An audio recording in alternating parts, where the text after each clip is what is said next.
Então, agora teremos sobre evolução ou criacionismo, não sei bem como é que se fala hoje em dia, e teoria do caos, teoria da ordem, também não sei como é que se fala.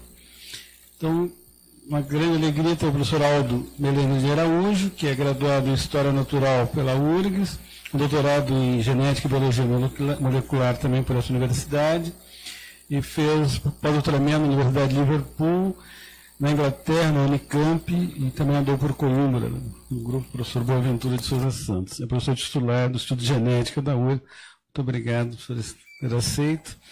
E o professor Carlos André Bulhões Mendes, que é graduado em Engenharia Civil pela Universidade Federal do Alagoas, com mestrado em Engenharia de Recursos e Saneamento Ambiental pela URGS, trabalhou também na Universidade de Bristol, na Inglaterra, onde fez seu doutorado, e um doutorado na University of California, nos Estados Unidos. E atualmente é professor titular da URGS e, nas suas horas vagas, é diretor do IPH. Então, muito obrigado pela sua presença. Eu vou usar aqui do lado, que eu vou ficar de pé.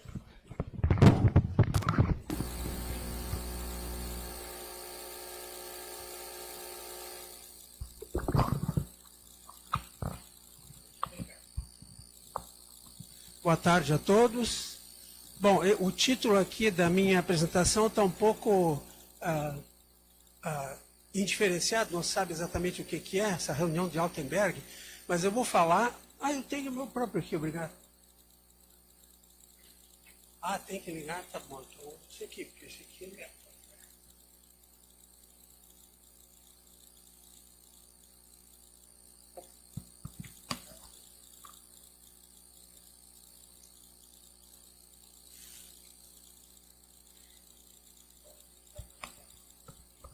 melhor com modéstia à parte, mas eu vou usar esse aqui, né? Eu vou falar sobre teorias de evolução do século XX e uma que está emergindo no século XXI. Essa teoria do século XX é a teoria que a gente encontra em todos os livros textos de evolução, ou biologia evolutiva, assim também chamada, né? Ela se formou aproximadamente entre a década de 1920 e 1940 do século XX, portanto, teve uma sustentação teórica muito grande, com alguns trabalhos fundamentais de modelos matemáticos sobre seleção natural, evolução de um modo geral, e também uma sustentação empírica, especialmente através de um pesquisador que trabalhou no Brasil, teve em Porto Alegre, também aqui na nossa universidade, o professor Teodósio Dobzhansky, que foi o primeiro a introduzir experimentação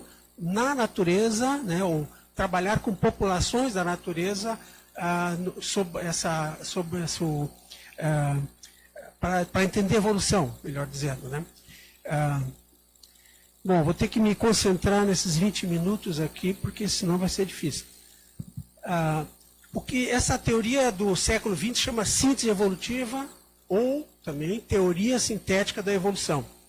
Algumas vezes a gente lê nos livros textos, neodarwinismo, não está completamente correto isso. Mas eu não vou entrar em detalhes aqui históricos. O que sustenta essa teoria chamada síntese evolutiva, em termos de processos evolutivos? Essa teoria do século XX. Depois eu vou compará-la com a do século XXI. Pode projetar, por favor. Primeiro que o processo da mutação aleatória é o que gera variabilidade genética, que gera variância genética, variabilidade genética importante para ser usada de diferentes modos nas populações. Esse é o primeiro processo admitido por essa teoria. O segundo, por favor. Seleção natural, que já é conhecido desde Darwin, foi refraseada por essa teoria de uma maneira muito interessante, né? Mas basicamente se refere à reprodução diferencial de diferentes fenótipos nas populações. Indivíduos diferentes produzem filhos de maneira diferente, sobrevivem de maneira diferente e a resultante é representação nas gerações seguintes em maior número de alguns fenótipos, alguns genótipos, mais de alguns indivíduos do que de outros. Isso é seleção natural. O Darwin, que foi o primeiro a conceituar essa expressão, simplesmente ele a definiu da sua maneira mais simples. Ele usou várias maneiras de definir. A mais simples foi: Seleção natural é a preservação das variações vantajosas e da eliminação das variações desvantajosas. Ele não lembrou, mas na origem das espécies tem uma passagem incrível que ele poderia ter usado, mas ele não associou isso, de variações que permanecem nas populações flutuando, né? E podem ser eliminadas ou fixadas por outros mecanismos, não exclusivamente seleção natural. Muito bem, o outro, por favor. Fluxo gênico, vou usar aqui a expressão migração, que é bastante conhecida, embora não seja o melhor termo.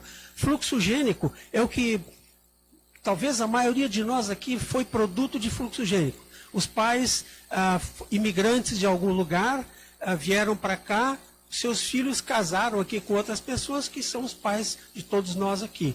Isso significa fluxo de genes de outros lugares, de outras populações, para a nossa população, digamos, aqui de Porto Alegre e de outras cidades do Rio Grande do Sul e do Brasil. A gente pode imaginar isso aqui em populações da natureza, de qualquer organismo, indivíduos que saem de uma população e vão para outra, eles levam seus próprios genes e vão introduzir esses genes lá, que podem ser diferentes. Isso chama fluxo gênico. O contrário do fluxo gênico, que é isolamento, ele pode levar, é um mecanismo, um dos mais conhecidos, ele pode levar à formação de novas espécies, por isolamento. Tá? Não vou entrar em grandes detalhes. O próximo, por favor. Deriva genética é talvez o processo mais difícil de entender, porque ele é um processo aleatório, que pode fixar ou eliminar alelos, variantes genéticas, né, favoráveis ou desfavoráveis. É um processo completamente aleatório, né? É um processo que não tem história. Ele só depende da frequência de cada unidade genética. Ele não depende da história anterior. O resto, na evolução, depende da história anterior, né, da história recente, passada ou remota, né? Mas a deriva genética não precisa disso. É um processo aleatório. Esses 4 processos ou mecanismos, se preferirem, são os que a síntese evolutiva postulou como responsáveis por toda a evolução dos seres vivos desde a origem da vida há mais ou menos 4 bilhões de anos atrás. Lógico que no momento que isso foi estabelecido, já apareceram críticas em relação a isso, porque parece, especialmente aos nossos olhos de agora, bastante improvável que toda a diversidade da vida, a complexidade das adaptações, seja devida exclusivamente a esses 4 mecanismos aqui. E a gente vai ver que a proposta do século XX vai questionar isso aqui. Podemos ver a seguinte? Bom, desde que foi formulada, já nos anos 50 já havia críticas, nos anos 60 muito mais ainda, né? Mas especialmente a partir dos anos 60, muitos artigos, livros, por exemplo, na década de 80, vários livros, sustentando que a síntese evolutiva estava incompleta ou inacabada, né? E eu vou só representar um artigo aqui, que não é o mais importante, mas é um dos artigos importantes que contestou esses processos que eu acabei de mencionar aqui, que é um artigo de 2000. Pode... o autor é um paleontólogo canadense. Vejam, digamos assim, para uma nova síntese evolutiva. É uma proposta de mudança, especialmente, como a gente pode, não vou ler o resumo aqui, né? Mas a história da Terra teve e tem um papel fundamental na evolução dos organismos. Por exemplo, a gente vê todos os dias, né, na imprensa vulcões, terremotos. Isso são processos geológicos que agora se entende muito melhor e que têm um profundo impacto na vida na Terra. E, portanto, segundo esse autor, deveriam ser incluídos na categoria de processos evolutivos. Tá? Então, esse aqui eu coloquei como representando uma série de artigos do final dos anos 90, ou desde os anos 60, especialmente a partir dos anos 90. O próximo, por favor. Então, esse grupo de pesquisadores aqui são 16, são os 16 de Altenberg, essa cidade austríaca, onde houve, em 2008, uma reunião desses pesquisadores para fazer uma proposta nova e discutir a síntese evolutiva. Na verdade, mais de 16 foram convidados para esse evento, mas não puderam comparecer, apenas os 16. E eu queria só destacar como informação gratuita, sim, mas interessante.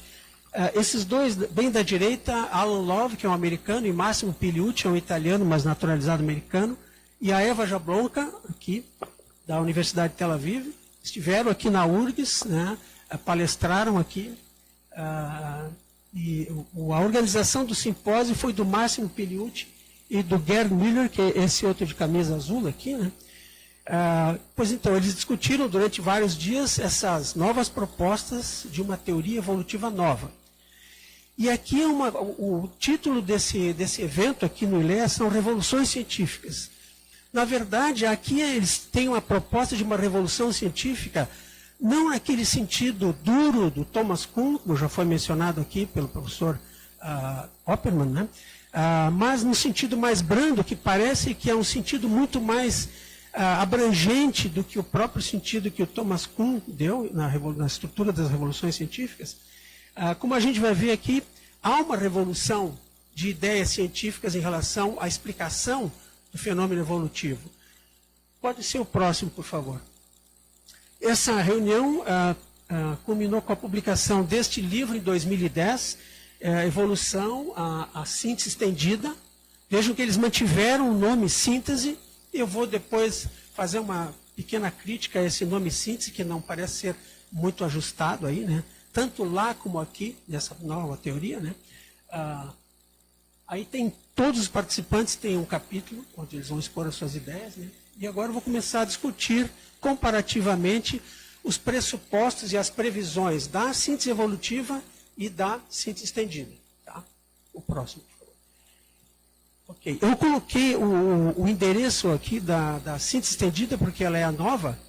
Quem quiser consultar, tem muitas informações importantes, tem referências bibliográficas, tem vídeos, é maravilhoso esse site novo aqui.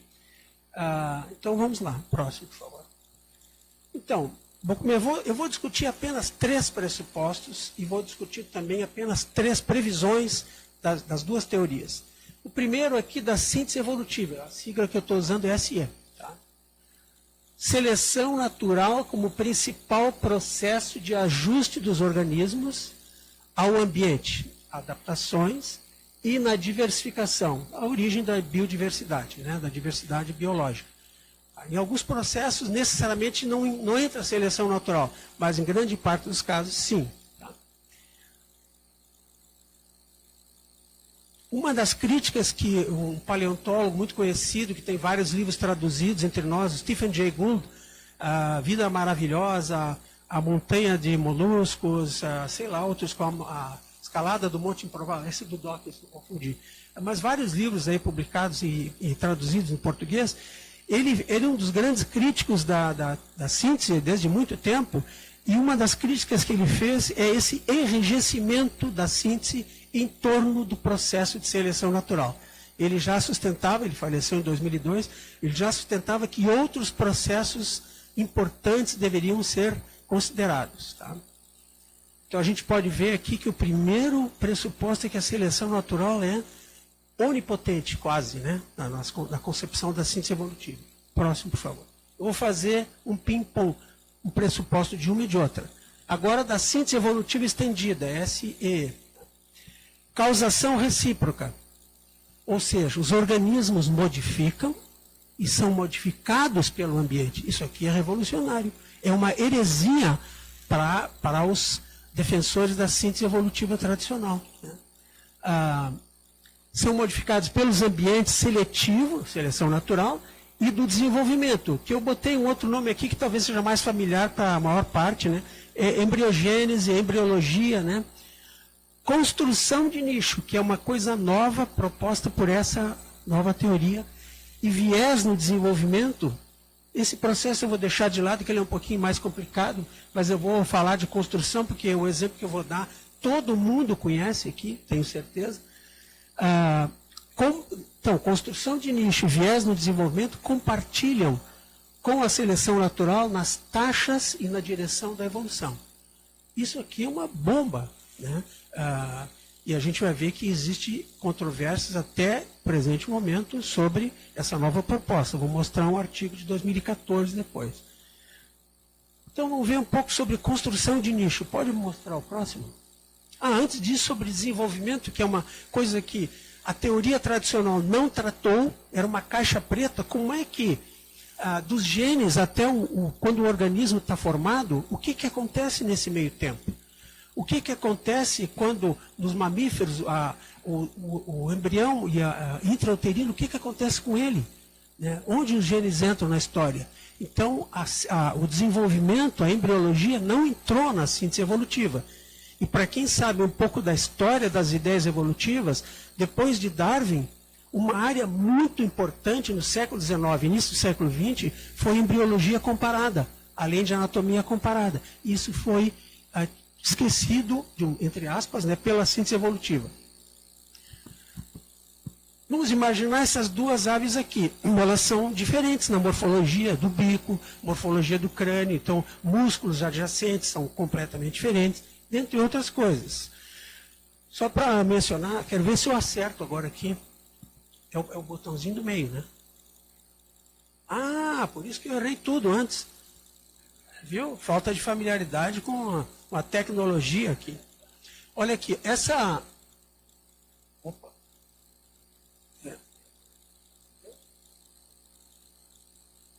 É de baixo, estou apertando.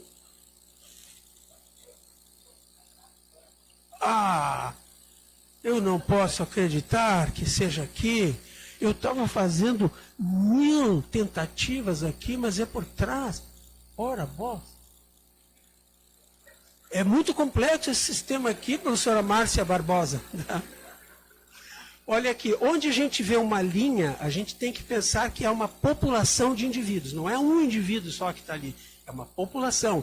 Portanto, nesse ponto aqui, existe uma população que está se diversificando, uma que vai dar essa espécie e outra que vai dar outra. Tá? Essa ideia não é nova, é muito antiga, né? Tá? O próprio Darwin fez alguns esqueminhas parecidos com esse aqui na origem das espécies. Agora eu quero trocar o slide. Bom, aqui é o nosso companheiro. Adiante. Nada como a gente faz tentativa e erro. Uma coisa que foi especialmente descoberta nos anos 60 e deu origem a 3 prêmios Nobel sobre o assunto, né? Foi o desenvolvimento. Então, essa figura aqui, ela mostra o seguinte, ó. A gente tem aquelas D1 e D2, por hipótese, são aquelas duas espécies lá. Aqui a gente tem o tempo evolutivo, aqui o valor da característica, pode ser qualquer, a gente quiser estudar alguma coisa, musculatura, bico, assim por diante. E aqui nesse eixo é o tempo do desenvolvimento. À medida em que começa a diversificar aquelas populações, o desenvolvimento embrionário dos indivíduos começa a mudar. E isso é que esses planos verde e azul estão mostrando. Isso é importante, toda mudança evolutiva é uma mudança no desenvolvimento embrionário, desde o início, começa a acumular mudanças. Isso para qualquer característica de qualquer organismo. Tá? Isso foi uma grande novidade que foi incorporada à síntese evolutiva nos anos 90. Isso já está nos livros textos incorporada, mas ela não fazia parte da síntese tradicional. Tá? Então, qualquer mudança evolutiva envolve o desenvolvimento embrionário. Bom, agora eu posso trocar por minha conta agora. Agora eu vou errar menos, tá? Olha aqui, ó. Quem é que não conhece esse bicho aqui? O popular João de Barro. Tá? Aqui a gente tem um casal que está começando a fazer a construção e aqui já está pronto, inclusive ao lado de uma outra que está desocupada. Nem sempre eles ocupam aquilo que já está feito, eles fazem uma nova. Isso se chama construção de nicho. E isso é herdado por meios culturais. Essa é a grande sacada da nova proposta, porque ela assume, a gente vai ver daqui a pouco, outros modelos de herança que não seja herança genética. Pode ser herança cultural, herança comportamental, herança ecológica, e aqui, por exemplo, um tipo de herança comportamental e ecológica ao mesmo tempo. A gente pode fazer um exercício de imaginação e como é que isso começou. Né? No momento que isso começou, os indivíduos herdaram esse comportamento de construir essa casa. E ela tem propriedades incríveis de manter a temperatura interna praticamente constante. Né? Bom, isso é construção e herança de nicho nas gerações posteriores. Portanto, eu não sei há quanto tempo o João de Barro constrói, não sei se alguém já estudou esse tipo de ninho, mas há muitas e muitas gerações. Eu ouso dizer que há milhares de gerações, né? Foi um processo bastante complicado. Então, esse é um exemplo mais fácil de herança de nicho e de construção de nicho. Tá? Agora, o segundo pressuposto da síntese evolutiva tradicional, herança genética. Os genes constituem o único sistema geral de herança. Caracteres adquiridos não são herdados. Provavelmente muitos de vocês aqui estudaram no ensino médio aqueles experimentos de um tal de August Weismann, que cortava a cauda de ratinho e notou que continuava aparecendo cauda nos filhos dos ratos que se reproduziam, mesmo sem cauda. Então, a partir desses experimentos, que na verdade estão equivocados, depois eu vou comentar rapidinho, se criou essa ideia de que caracteres adquiridos não são herdados.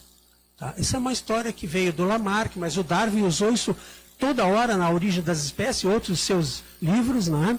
A herança de caracteres adquiridos e uso e desuso, o Darwin usou isso em profusão. Né?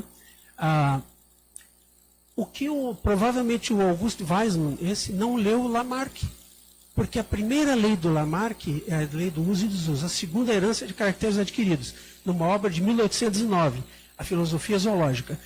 Na segunda lei, ele diz, o enunciado é assim, ó, todas as características dos organismos que não tenham sido mutilações serão herdadas pelos descendentes. E o que o Weismann fez foram mutilações dos animais. Portanto, ele não leu o que ele estava contradizendo com os experimentos dele. Né? Tá? Então, vejam, isso aqui, esse pressuposto 2, teve muitas críticas, porque, e até hoje, né, como sendo o reducionismo genético e o determinismo genético. A gente vê toda hora na imprensa, né, descobrir um gene para tal coisa, um gene para aquilo. Em parte, os responsáveis por isso são os próprios cientistas, né, geneticistas, que usam essa expressão. Dá essa ideia de que se eu tenho um gene para alcoolismo, eu seria um alcoólatra. Quando, na verdade, está se ignorando toda a ação do ambiente, né, e outros tipos de interações entre os genes. Tá? Vou seguir adiante. O postulado 2 da síntese estendida é herança inclusiva. A herança se estende para além dos genes. Herança epigenética, que é a que os geneticistas admitem perfeitamente, porque se conhece muito bem o mecanismo molecular. Né? Herança ecológica, herança cultural, herança comportamental e outras, também constituem fontes de informação transgeracional, através das gerações. Caracteres adquiridos podem ter papel importante na evolução. Tá? Portanto, o Lamarck deve estar dando pulos hoje em dia, porque, claro que é com outra roupa, né? A mesma noção de caracteres adquiridos tem uma roupagem diferente, muito mais sofisticada do que ele dispunha na época, início do século XIX. Né? Muito bem, eu não sei se eu tenho aqui algum... tem uma imagem bem legal aqui. Ó. Esse macaquinho aqui é o chamado macaco prego, que tem aqui no mato ao redor da gente, mas não essa espécie aqui, uma outra. Isso aqui é lá da Serra da Capivara, no sul do Piauí, que é um parque nacional maravilhoso, que tem coisas incríveis, dentre elas esses macacos que são a sensação do momento na literatura, né, científica, porque eles usam pedras para quebrar frutos secos e duros, né? Como a gente, não sei se dá para ver, mas lá talvez seja melhor. Né? Há uma pedrinha, há uma fruta ali embaixo, tipo uma castanha, e que ele vai quebrar com a pedra. Primeiro, às vezes eu tenho outras imagens, há muitos vídeos também na internet, ele é observado por jovens macaquinhos que aprendem herança cultural, né? Com os mais velhos, isso aqui. Aprendem que o tamanho da pedra tem que ser de um determinado tipo, senão não vai quebrar. A gente vê em vídeos eles tentando e não conseguem quebrar. Então, isso aqui é exclusivo dessas populações que tem lá no Parque Nacional da Serra da Capivara. Tá? Depois eu vou mostrar um outro caso também. Esse aqui eu não vou mencionar porque o tempo está curto, mas é uma avezinha que tem aqui no Rio Grande do Sul. Só que aqui ela tem um comportamento normal, ela captura insetos e come, mas no estado de São Paulo se descreveu um caso onde ela se alimenta de borboletas tóxicas, mas para evitar a toxicidade, ela arrebenta o abdômen e come o interior do abdômen. Isso é uma descoberta sensacional no fonte de alimento. Né? Por quê? Porque lá, em determinados locais, se reúnem milhares de borboletas tóxicas. Então tem fartura de alimento, mas tem que achar um jeito de explorar isso. Eles acharam. Aqui no Rio Grande do Sul não tem esse comportamento. É a mesma espécie. Né? Então vejam que lá houve a difusão de uma herança cultural. Aqui, como não apareceu alguém que descobrisse isso, e porque não tem a oportunidade para isso, não surgiu ainda esse fenômeno, talvez nunca venha a surgir. Um outro caso muito conhecido são dos macacos japoneses da ilha de Koshima e também outras ilhas do Japão, que lavam a batata doce que é dada para eles, lavam na água do mar. Então, falta 5 minutos. Essa é a pior mensagem possível para a gente, mas eu vou enfrentá-la. Todos os meus colegas anteriores enfrentaram, então vamos lá. Uma macaca, em 1953, por aí, chamada Imo, ela inventou isso. Pegou a batata que era oferecida e que, normalmente, para tirar a areia, elas passavam a mão. E ela pegou e levou para a água e passou lá e comeu. Bom, a partir daí, ao longo de vários anos, vários macacos foram fazendo a mesma coisa. Hoje em dia, todas as populações de macacos japoneses fazem isso. Eu só quero mostrar uma figura muito legal aqui. Esse é um artigo de 65 que descreve numa pequena ilha, Koshima, esse fenômeno. Eu vou mostrar uma figura desse trabalho aqui. Tá? Deixa eu ver agora aqui por outro lado. Onde tem esse círculo aqui, ó, em vários nomes, assim, é o macaquinho, ou fêmea, ou macho, qualquer um, que lava a batata para comer. Mas tem algumas que tem um quadrado, como essa aqui, ó. Aqui tem outro quadradinho, né? Isso aí é uma outra descoberta que foi feita, e por coincidência, com a mesma fêmea Imo de 1953.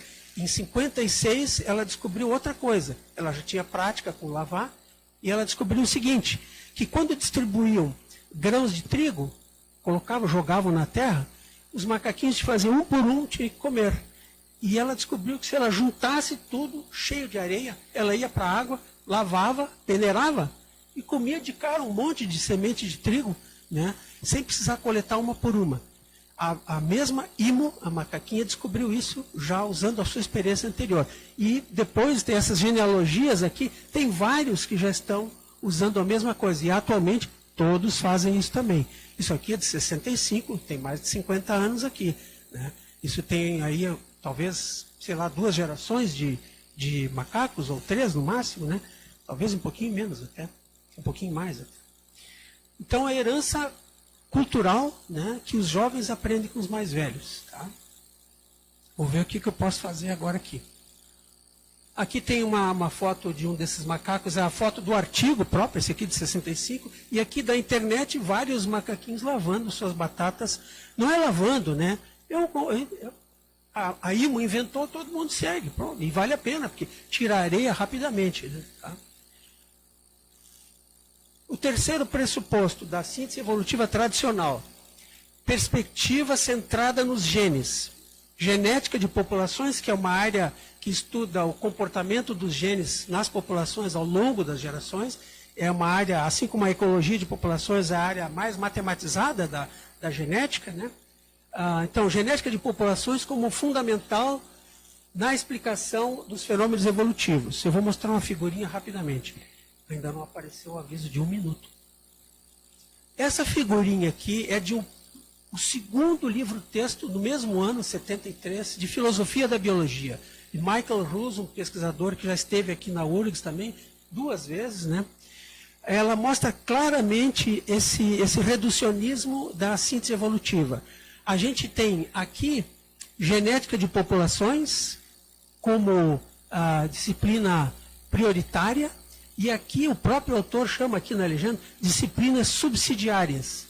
Portanto, são coadjuvantes a paleontologia, a sistemática, a morfologia, a embriologia, assim por diante, outras disciplinas.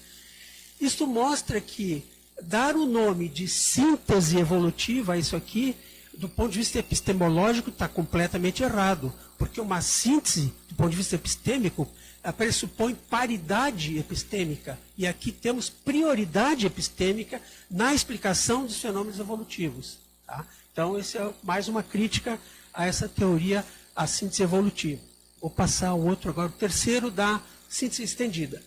Perspectiva centrada no organismo e nos fenótipos, e não nos genes, tá? Nem nos genótipos.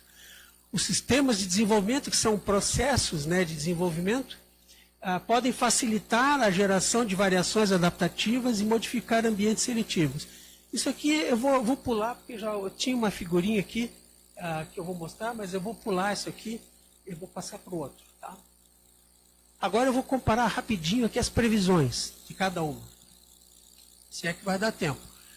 Previsão da síntese tradicional. A mudança genética causa e logicamente precede ou antecede a mudança fenotípica na evolução adaptativa. Então, primeiro tem que mudar a genética. Essa é a teoria tradicional. A previsão da síntese contemporânea é a acomodação fenotípica, e agora eu vou mostrar uma figura incrível aqui, pode preceder em vez de seguir a mudança genética na evolução adaptativa. O exemplo mais tradicional disso se chama síndrome da domesticação, que o Darwin já conhecia, é a correlação entre mudanças num organismo.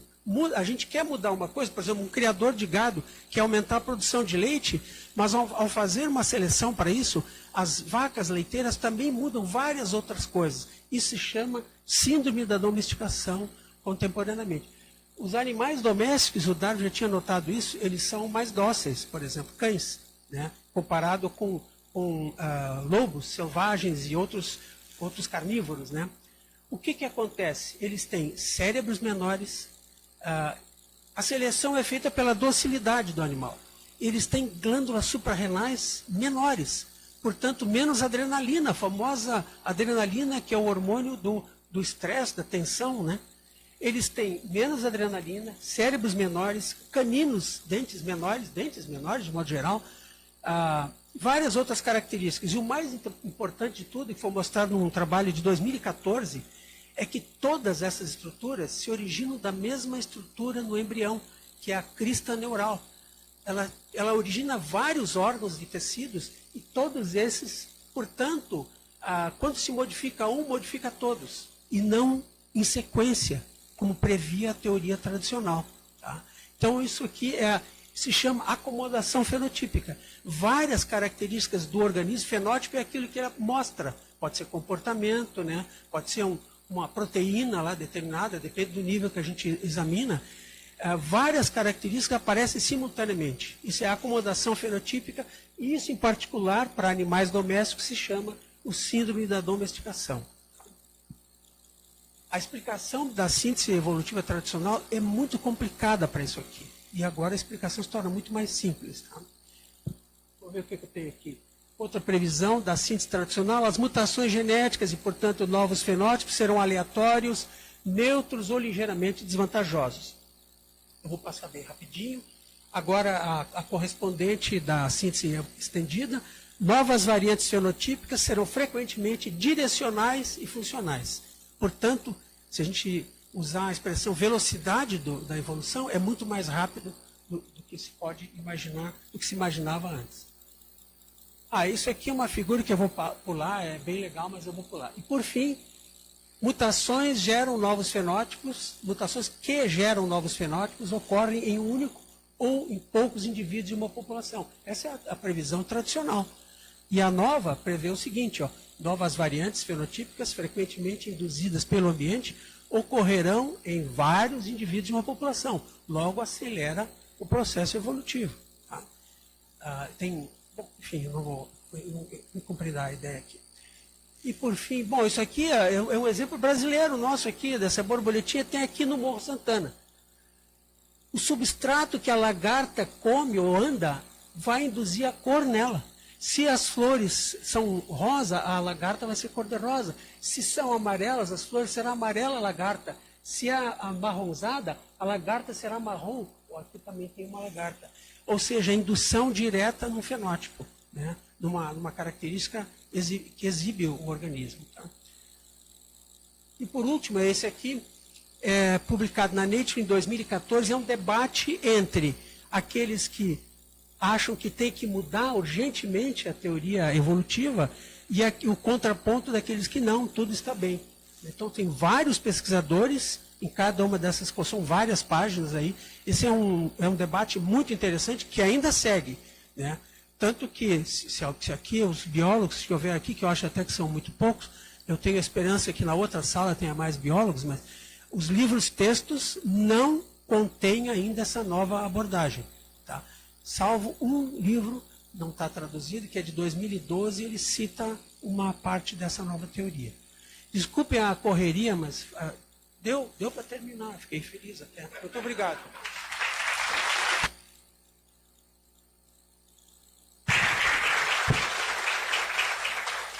Muito obrigado, professor Aldo. Professor, a sua palavra.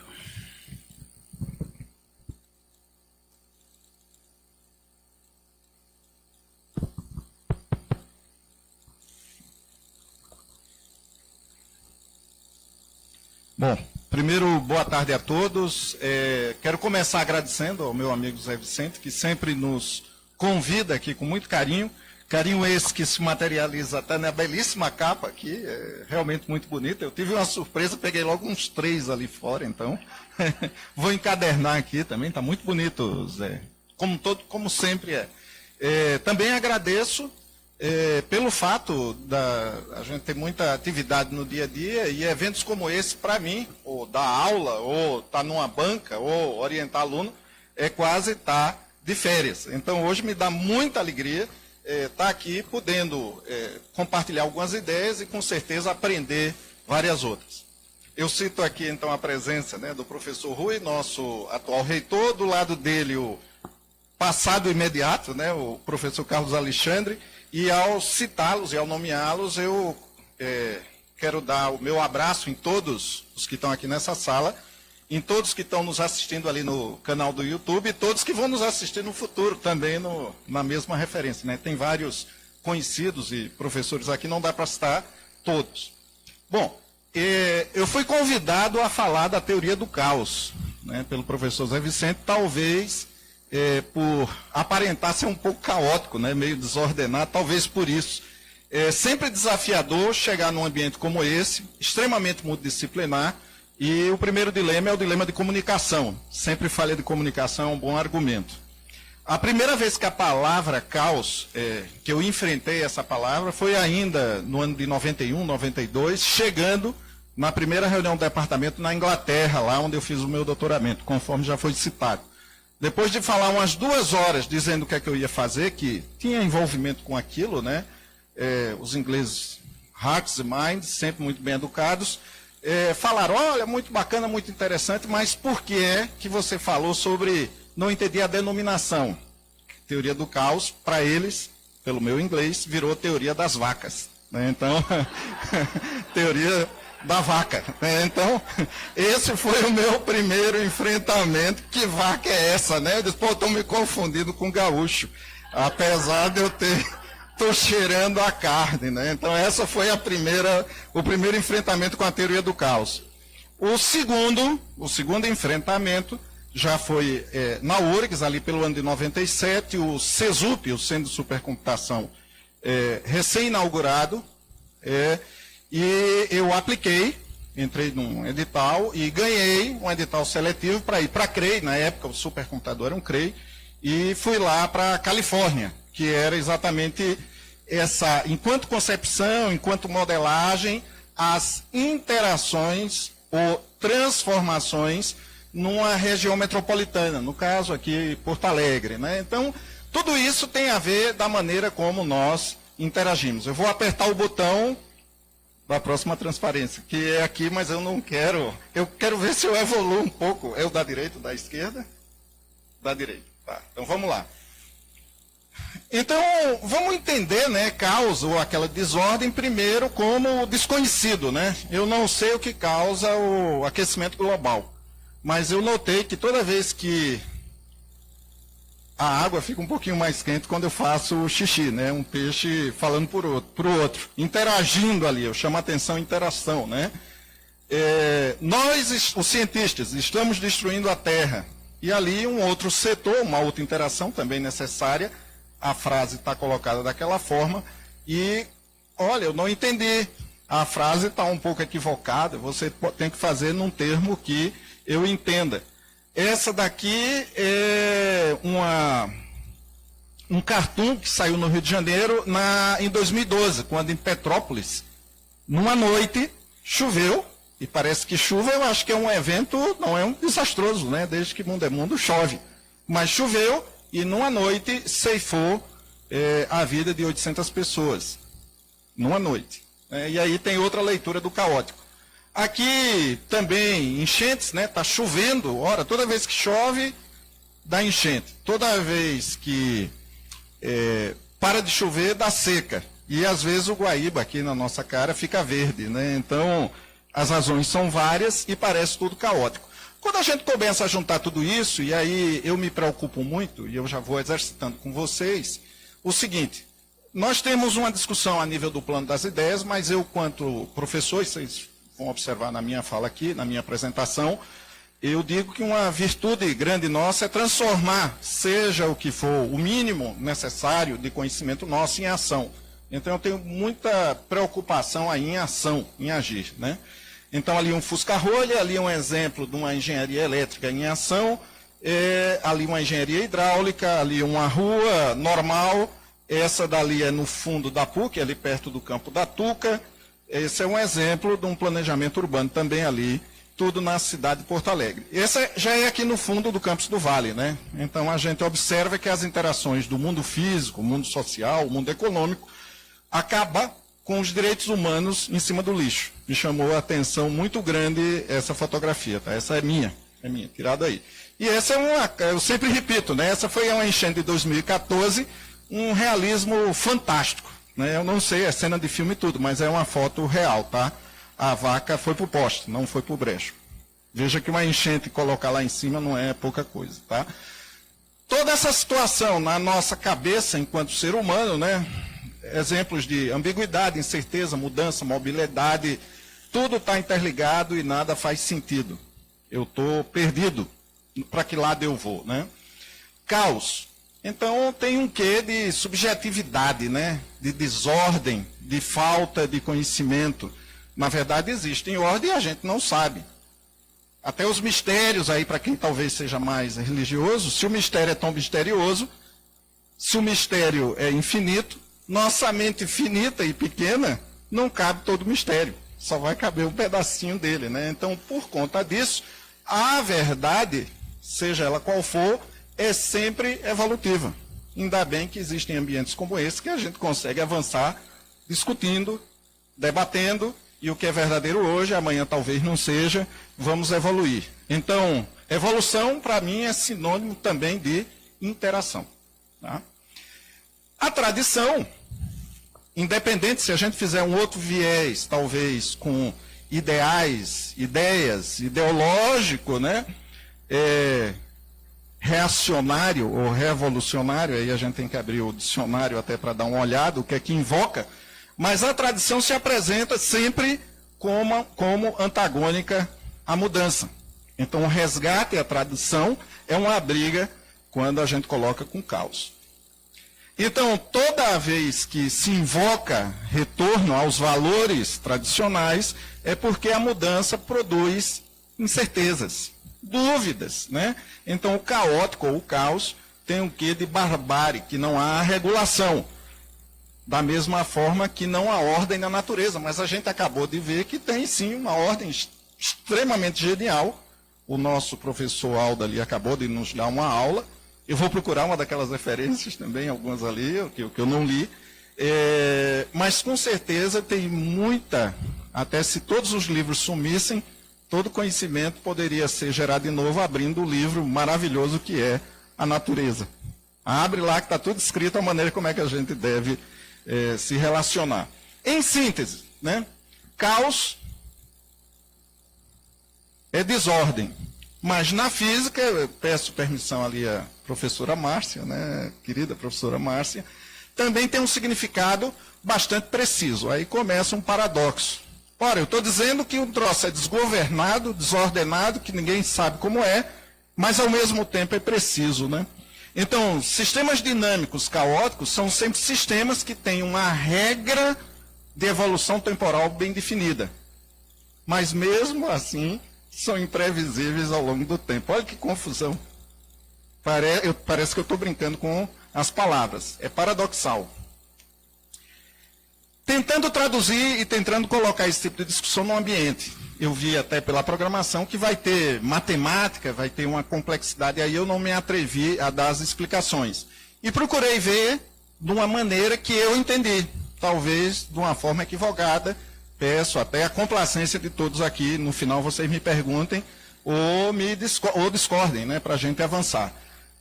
Essa acomodação, né, o outro trabalhando para mim, a assimilação eu trabalhando para o outro, na verdade a relação é eu com o outro, né? Então, os problemas a resolver são, de diversas formas, o equilíbrio, da razão dos desequilíbrios e, sobretudo, o mecanismo, o nexo causal, de causa e efeito desses equilíbrios e reequilíbrios. Tá? Ali está a fonte. Então, eu posso traduzir a mesma figura dessa maneira, né? Egoísmo, altruísmo, solidariedade. Então, aí eu tenho, para essas mudanças, muitas vezes o aleatório, né? Que se justifica pelo acaso, pelo joguinho de dados, Deus joga os dados, ou a necessidade, né? Ou faz, ou morre. Ou tem o cérebro menor para entrar de casa e ganhar o ossinho, né? Do cachorro lá, a síndrome da domesticação. Eu sinto que eu estou meio domesticado, eu já tinha mais adrenalina correndo. Eu acho que é o tempo, né? Vai ficando um pouco mais antigo, aí a gente vai adocicando, né? Então, relações de causa e efeito, de feedback, de retroalimentação, que dissipa aí determinadas forças, e essa relação entre ordem e caos interage, vai para um setor de caos, se organiza, gera outra ordem e fica essa dialética, esse debate entre ordem e caos. Essas ideias todas que eu estou começando a apresentar agora são ideias, digamos, são um alicerce para a gente chegar no nosso ambiente do caos. O sistema, até a entropia, né? A entropia do sistema, eu digo que só está vivo quando tem o debate. O local da paz eterna é o cemitério. Então, que bom que tem debate, que bom que tem choque de ideias, que bom que tem ideias divergentes, que bom que a gente consegue ter espaços como esse para abrir a boca. Que bom que pode haver o debate. Então, contradições como espaço de construção permanente. Obviamente que tem que se chegar a avanços. E a realidade, apesar de una, é diversa e transformável, e a mudança é que é o constante. Essa figurinha, né, na linha ali do que se falou, isso foi de um livro até de geologia, ou geomorfologia. Eu não me atrevo a falar aí da parte biológica, mas também teria o tempo aí como uma leitura. Se a gente colocar aí os 4 bilhões de anos aí que já foi falado, os dinossauros começaram por aqui, se extinguiram por aqui, aqui começou a existir cachorro e gato, o ser humano é o nada aqui no final. Vou dar um zoom ali no nada no final. Aqui, 1 milhão de anos, os nossos 1,5 milhão primogênitos símios surgiram por ali. Eu fico me perguntando se todos nós fizéssemos o seguinte. Aí tem a parte física, o professor Aldo comentou também da parte biológica. Imaginem se a gente colocasse a história cultural do ser humano. Eu até procurei uma figurinha, não achei. Vou bolar essa figurinha. Se nós estamos aqui 1 milhão de anos, 1 milhão de anos, imagine um relógio, aquele relógio anterior. 1 milhão de anos, a cultura, a conversa, os livros. Essa interação, o microfone, surgiu no segundo final desse relógio. Nós passamos, culturalmente, interagindo 99,99% do tempo nu, comendo animal morto e o que caía das árvores. Então tem um quê ainda aí humano de selvagem. Tem um quê ainda na nossa evolução. Isso é leitura, cruza daqui, cruza com quem veio no Fronteira do Pensamento, cruza com papo com outros professores, cruza com muita coisa.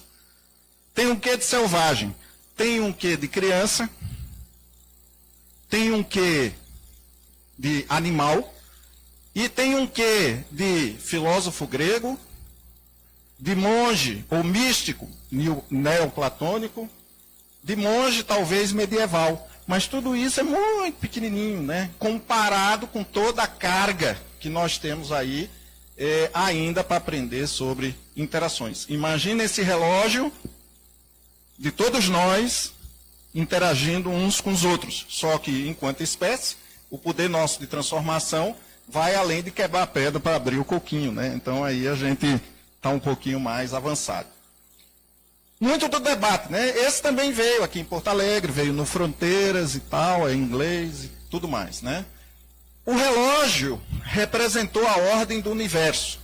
Para saber como funciona essa ordem, basta desmontar e compreender como suas peças funcionavam, né? Então, a nossa evolução, o relojoeiro cego, etc, etc.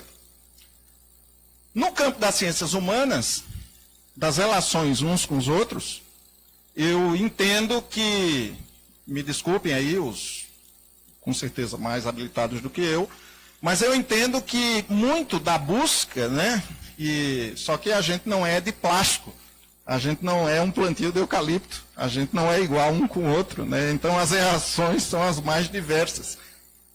Até a nível de simulação, multiagentes, e cada um tomando suas decisões individuais, e uma pequena provocação de um modifica todo um conjunto de coisas. É um ramo aí de pesquisa bem interessante.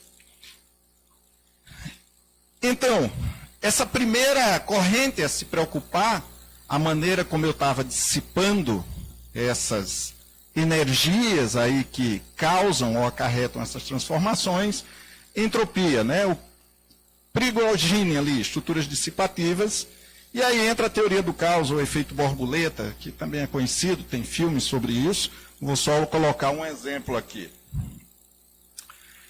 Imagine aqui, esse exemplo aqui, ó. Eu tenho uma formuleta qualquer, esqueçam a fórmula. A fórmula é a mesma, a maneira de representação, entretanto, se modificou, olhem só, um pequeno número na quarta casa decimal.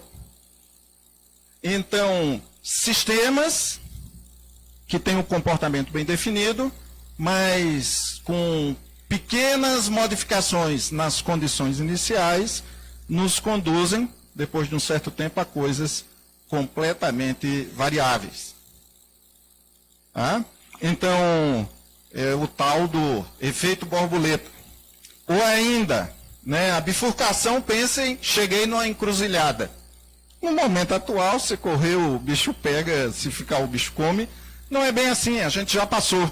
Inclusive, a URGS já passou por vários momentos, tão antiga, já passou por várias encruzilhadas e vai passar por mais. Ao invés da gente se assustar com os momentos atuais, vamos pensar o seguinte, são momentos evolucionários. A gente vai evoluir para algum canto, como indivíduo e como sociedade, tá? Então, aqui, ó, só pulando rapidamente, estruturas dissipativas, entropia, teoria do caos e efeito da borboleta, né, que foi essa das condições iniciais. O sistema é conhecido, mas não sabemos como ele fará a seguir. Ou seja, há uma determinação até o ponto que um efeito borboleta incida sobre o sistema. Assim podemos dizer que o destino existe, mas nós os modificamos todas as vezes que fazemos alguma escolha, né? Alguns acham do karma, bate ali, bate acolá, pode pensar do jeito que quiser. O interessante é, e daí? E daí como é que eu uso isso para evoluir? É esse o meu dilema da ação. Então, por exemplo, uma das linhas de pesquisa, a gente atua aí em alguns programas de pós-graduação aqui da URGS, mas, por exemplo, um lá na engenharia civil, que é programa de pós-graduação em construção e infraestrutura, a linha de pesquisa é resiliência de infraestrutura crítica. Então, vocês imaginem que no ano passado, ou um ano e meio atrás, deu um vendaval em Porto Alegre e colocou as árvores de Porto Alegre no chão. Por exemplo, ali no Parque Marinha do Brasil, mas na cidade toda. Um evento que eu não considero um desastre. É um evento natural, venta, vai ventar de novo. Assim como vai chover de novo e vai ter de novo inundação.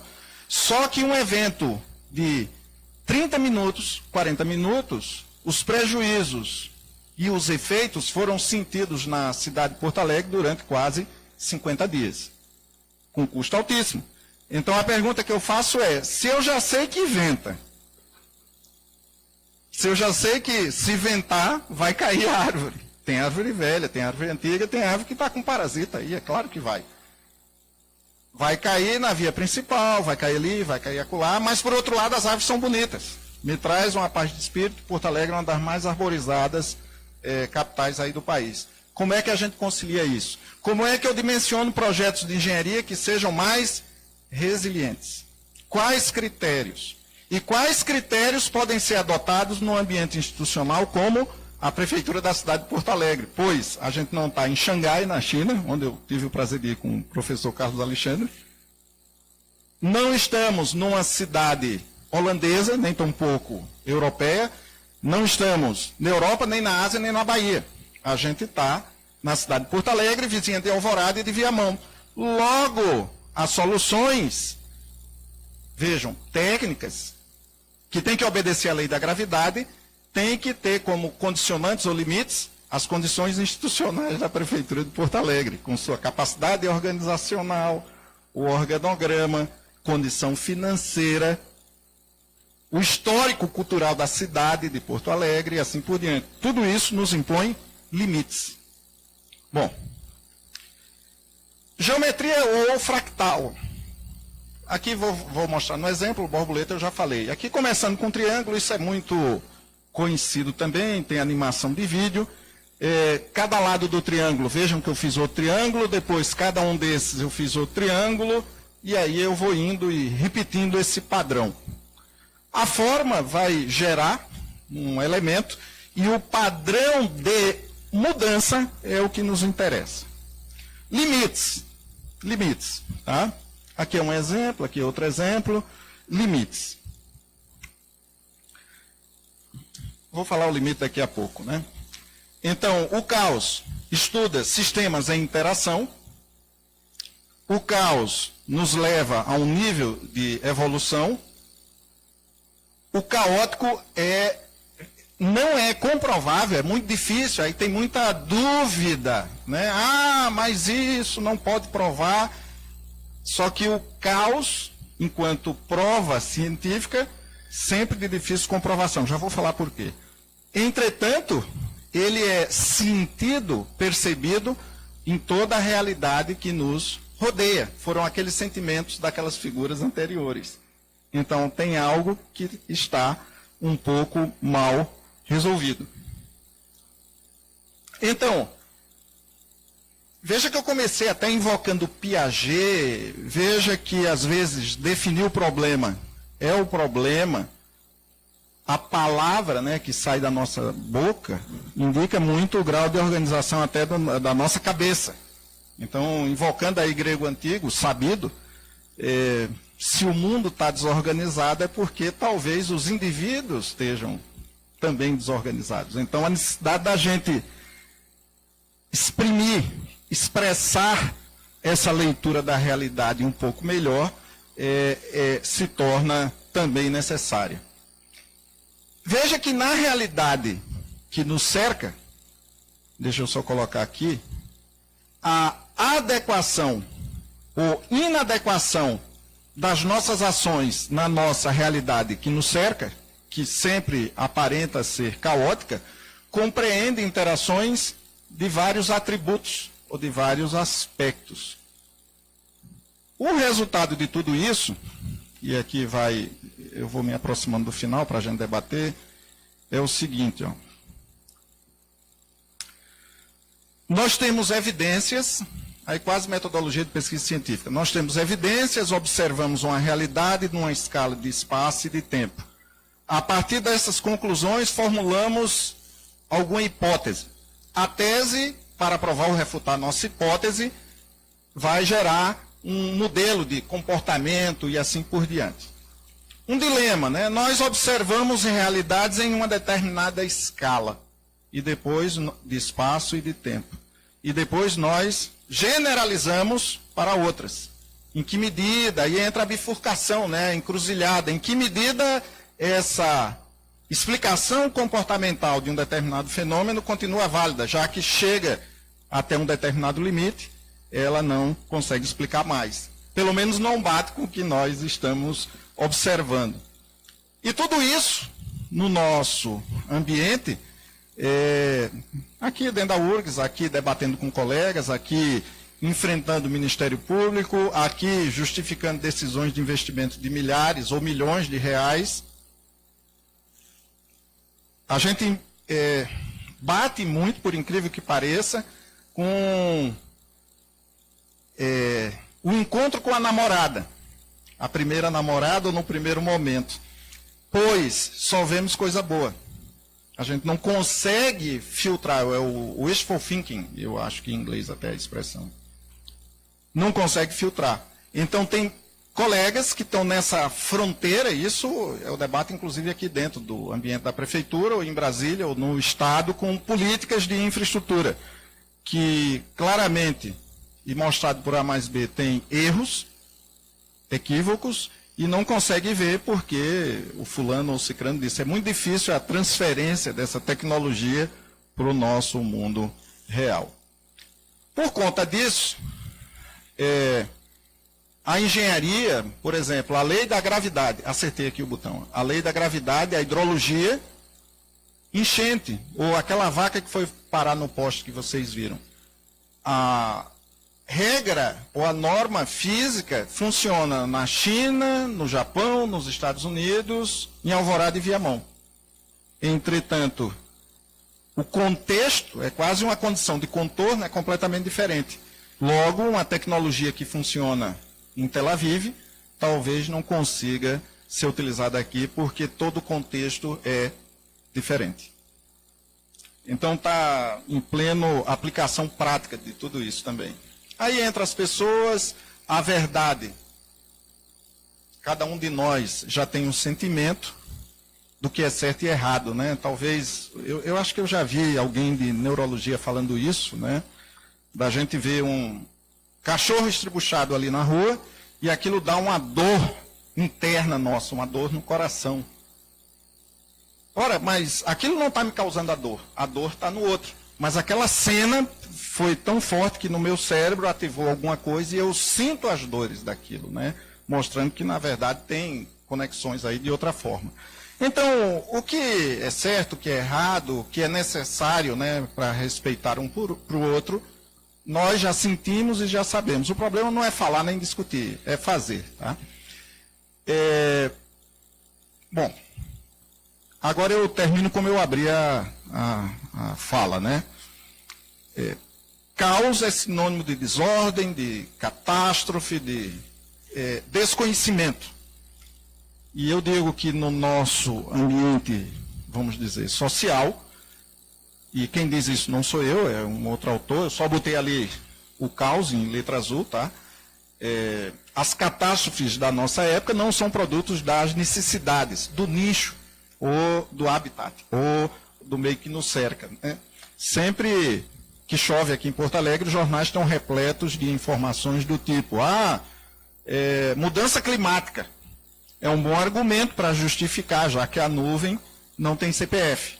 Aí esquecem de dizer, olha, autorizamos a ocupação em área irregular, tem muito lixo não coletado, o cano não está sendo limpo, né, porque tem excessiva, descobriram corrupção até para a limpeza do cano, dos bueiros da Boca de Lobo e do posto de visita. Então, óbvio que não vai funcionar.